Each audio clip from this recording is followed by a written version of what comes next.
This is not white here. No, this is black tea only, orthodox. ഇന്ത്യയിൽ നമ്മൾ 2 gram use ചെയ്യുന്ന സ്ഥാനത്ത് ശ്രീലങ്കയിലെ 1 ഗ്രാം ചായപ്പൊടി മതി എന്ന് പറയുന്നത്. മല പോലെ കൂട്ടിയിട്ട് എടുക്കണം ചായപ്പൊടി പാക്കിംഗ് ആയിട്ട് പോകാം. ഇത്രയും വലിയ ഷോപ്പിലാണ് ഇത് നടക്കുന്നത്. അങ്ങനെ നമ്മൾ ടീ ഫാക്ടറി വിസിറ്റ് ചെയ്യാനുള്ള പോക്കിലാണ്, ഈ വണ്ടിയിലാണ് പോകുന്നത്. ഇത് അക്കലങ്കത. നമ്മൾ ടീ ഫാക്ടറി വിസിറ്റ് ചെയ്യാൻ പോകുമ്പോൾ നമുക്ക് കൂനൂരുള്ള ഒരു ഫ്രണ്ട് ഉണ്ട്, മിസ്റ്റർ മുകേഷ് ഭായ്. അപ്പം മുകേഷ് ഭായ് ഉണ്ട്, അതാ മുകേഷ് ഭായ്. അപ്പം നമ്മൾ ഇതാ പോയിക്കൊണ്ടിരിക്കുകയാണ്. ഐ തിങ്ക് ഒരു 100 കിലോമീറ്ററോളം ഇനി ഉണ്ടാവും. ഓക്കെ, അപ്പം നമ്മൾ കാണും. റൈറ്റ്,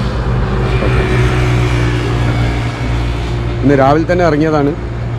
ഈ തമിഴ് സിനിമയിലെ നാസർ എന്ന് പറഞ്ഞ നടൻ അറിയില്ല നിങ്ങൾക്ക്? അതേപോലുള്ള ആളാണ് നമ്മളെ ഒരു ബ്രദർ കേട്ടോ, മുകേഷ് ഭായ്. കൂനൂരിൽ ഓൾറെഡി വലിയൊരു ടീ ഫാക്ടറിയും പിന്നെ അതേപോലെ വർഷങ്ങളായിട്ട് ടീ എക്സ്പോർട്ടറൊക്കെ ആയിട്ടുള്ള ഒരാളാണ്. ശ്രീലങ്കയിൽ മൂപ്പര് ഒരു ഫാക്ടറി വാങ്ങാൻ വേണ്ടി വന്ന അക്കലക്കൻ്റെ കെയർ ഓഫിൽ കേട്ടോ. അപ്പം ലങ്കാനി ടീ ഫാക്ടറി ഒതാന ആണ് ഈ ഫാക്ടറി നമ്മളിപ്പം വിസിറ്റ് ചെയ്യാൻ പോകുന്നത്. അതുകൊണ്ട് മാത്രമാണ് നമുക്ക് ഡീറ്റെയിൽ ആയിട്ട് ഈ ഫാക്ടറി വിസിറ്റ് ചെയ്യാനുള്ള അനുമതി ലഭിച്ചത് കേട്ടോ. നമ്മൾ ഫാക്ടറിൻ്റെ ഉള്ളിലേക്ക് കടക്കുകയാണ്. റെയിലാണ്.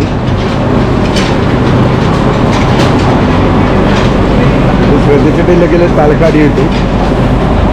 ചോയറ്റിന് ഫുള്ള് അത് ചോയറ്റി എടുക്കുന്ന സിസ്റ്റമാണ്. മുകളിൽ നിന്നും താഴെ നിന്നും നമ്മളിപ്പോൾ വന്നു കഴിഞ്ഞാൽ തുടക്കത്തിൽ അവിടെ നിന്നും തീർത്ത് കൊടുക്കും ഒരു ബോക്സ്. എന്നിട്ട് അതിങ്ങനെ കയറി മുകളിലേക്ക് വരും. ഓക്കെ, അത് മുകളിലേക്ക് വന്നിട്ട് ഒരു പഴയ ഫാക്ടറി കേട്ടോ, അവിടെ വലിയ ഫാക്ടറീസൊക്കെ ഉണ്ട്.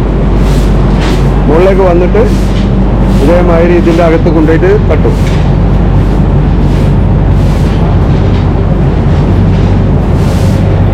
മുകേഷ് ഭായി അത് ചെക്ക് ചെയ്ത് നോക്കുകയാണ് ടീ എങ്ങനെയുണ്ടോ.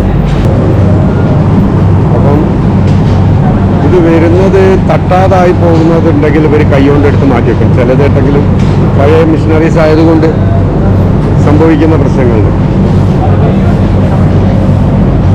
കറക്റ്റ് ഓരോ ഭാഗത്തേക്കും ഇത് റെയിലിൽ പോയിക്കൊണ്ടിരിക്കുകയാണ്. ഇത്രയും വലിയ ബ്ലോക്കിലാണ് ഇത് നടക്കുന്നത്. ഓൾറെഡി ഉള്ളതിനെയൊക്കെ ഇവർ ക്ലീൻ ചെയ്യാണ്. എന്നിട്ട് പുതിയ സാധനം വരുന്നു കഴിഞ്ഞാൽ അത് ഇതിലേക്ക് സ്റ്റോർ ചെയ്യും. ഇവിടെ നിന്നാണ് സെക്ഷൻ തിരിച്ചിട്ട് സാധനങ്ങൾ പോകുന്നത്. ഓരോ സെക്ഷനാക്കി ഓരോ ഭാഗത്ത് വന്ന് പോവുകയാണ് ചെയ്യുന്നത്.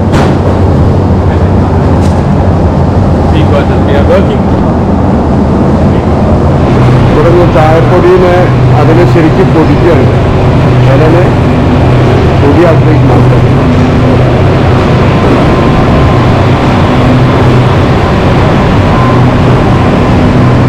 ആ മേലെ നമ്മൾ ഇട്ടില്ലേ, അവിടുത്തെ ഇലകൾ മൊത്തം താഴോട്ട് വീണിട്ട് ആ ഇലകളെ ഈ ഇതിലേക്കാണ് വീഴുന്നത്. കാണുന്നുണ്ടല്ലോ അല്ലേ? ഇതുപോലെ ഓരോ ഇതിലേക്ക് വീണ് കഴിഞ്ഞിട്ട് അതിനെ എന്താക്കി മാറ്റും, ചെറിയ ലീഫാക്കി മാറ്റും. ഇങ്ങനെ ആക്കില്ല,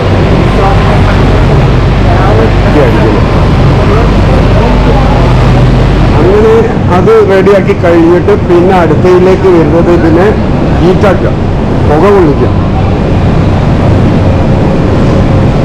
പുക കൊള്ളിച്ച് ശരിക്ക് നമ്മൾ ആ ചായപ്പൊടിൻ്റെ കളറിലേക്ക് വരുത്തും.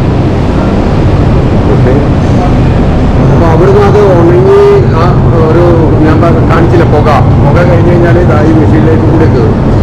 എന്നിട്ട് ഈ സാധനം അവിടെ വന്നിട്ട് അതായത് ഉണക്കി ഡ്രൈ ആക്കി ഇതേപോലെ ഓരോ ചാക്കിലേക്ക് കൂടെ ഇറങ്ങും. അതാണ് അതിൻ്റെ പ്രോസസ് സിസ്റ്റം. പിന്നെ രണ്ടാമത്തെ സെക്ഷൻ തിരിക്കുന്നതാണ്, അതിപ്പോൾ വർക്ക് നടക്കുന്നില്ല. രണ്ടാമത്തെ ടൈപ്പിൽ സെക്ഷൻ തിരിക്കുന്ന ഒരു ഭാഗമാണ്. അപ്പോൾ ഇത്രയും പ്രോസസ്സാണ്. ഇതൊരു ഫാക്ടറിയാണ്. ഇതേപോലെ ഒരുപാട് ഫാക്ടറീസ്. ഇവിടുത്തെ ഒരു മെയിൻ ബിസിനസ്സിൽ പെട്ടതാണ് ഈ ചായ. അതിൻ്റെ പ്രോസസ്സിങ് സിസ്റ്റം വളരെ സിമ്പിളായിട്ടാണ് ഇവരെ ചെയ്യുന്നത്. അപ്പം അടുത്ത പ്രോസസ്സുകളാണ് ഇതാണ് പാക്കറ്റ് ചെയ്തിട്ട് വരിക.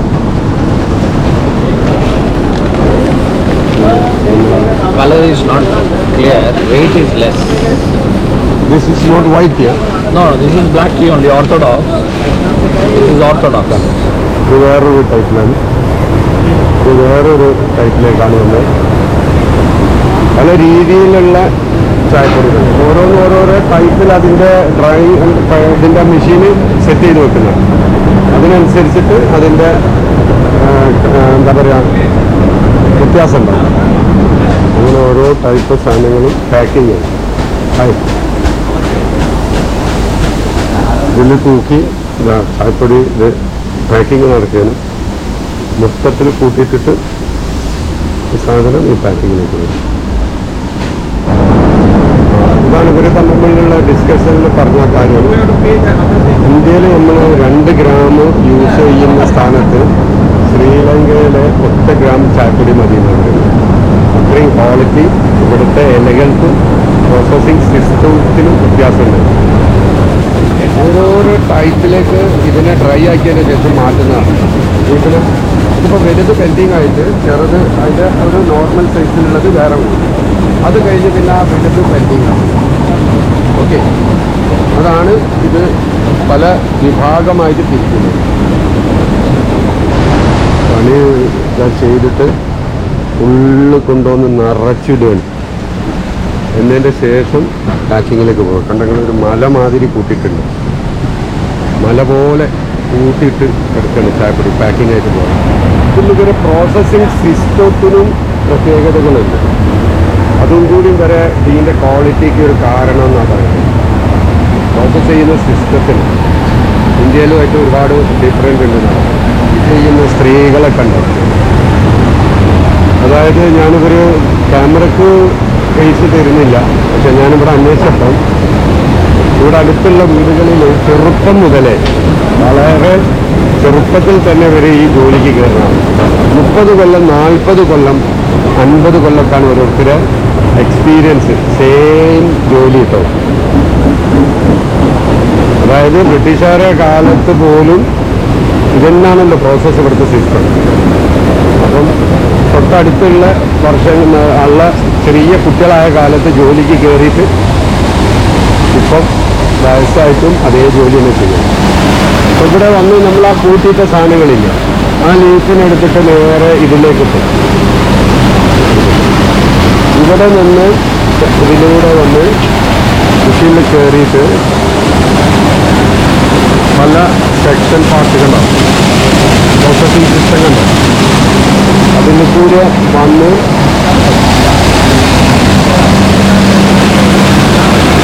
അതിൽ നിന്നും വക തിരിച്ചിട്ട് അതിൻ്റെ ഡിഫറൻറ്റ് കണ്ടത് അതിലേക്ക് വരുന്ന സിസ്റ്റം വേറെ, ഇതിലേക്ക് വരുന്നു അതിലേക്ക് വേറെ. അങ്ങനെ അതിന് പല ഭാഗങ്ങളായിട്ട് പല ടൈപ്പ് ടീയാക്കി തിരിക്കുന്ന ഒരു മെഷീൻ.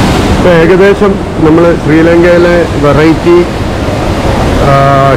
ചായപ്പൊടീൻ്റെ പ്രോസസ്സ് മനസ്സിലാക്കിയെന്ന് വിചാരിക്കുന്നു.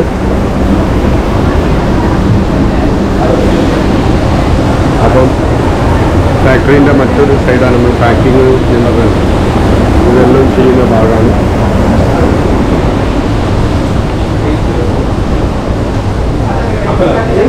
ഇവിടെ ഒരു ചെറിയ സാമ്പിളൊക്കെ ആയിട്ട് ഇതിൻ്റെ ചെറിയൊരു ഓഫീസുണ്ട്.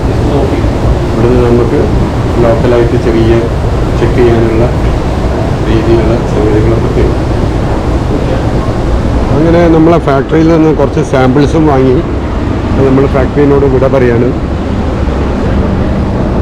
തിരിച്ചു പോവുകയാണ്.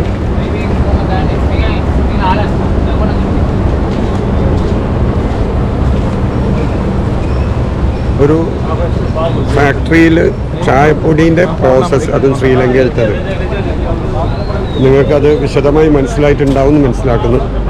ചായപ്പൊടീൻ്റെ കാര്യത്തിൽ ഇപ്പോൾ ഇവിടെ വന്നപ്പോൾ മനസ്സിലായത് ശരിക്കും നമ്മൾ പഠിക്കാനുണ്ട്. നമ്മൾ കുടിച്ചുകൊണ്ടിരിക്കുന്ന ചായപ്പൊടികൾ എത്രത്തോളം ഒറിജിനലാണ് എന്നത് ഒരാലോചന, ഒരു കാര്യങ്ങൾ നമ്മൾ പഠിക്കേണ്ടതുണ്ട് എന്നുള്ളത് ഇതിൽ നിന്ന് മനസ്സിലാവുകയാണ്. നേരിട്ട് കാണുമ്പോഴാണല്ലോ നമുക്ക് ഓരോന്നും മനസ്സിലാവുക.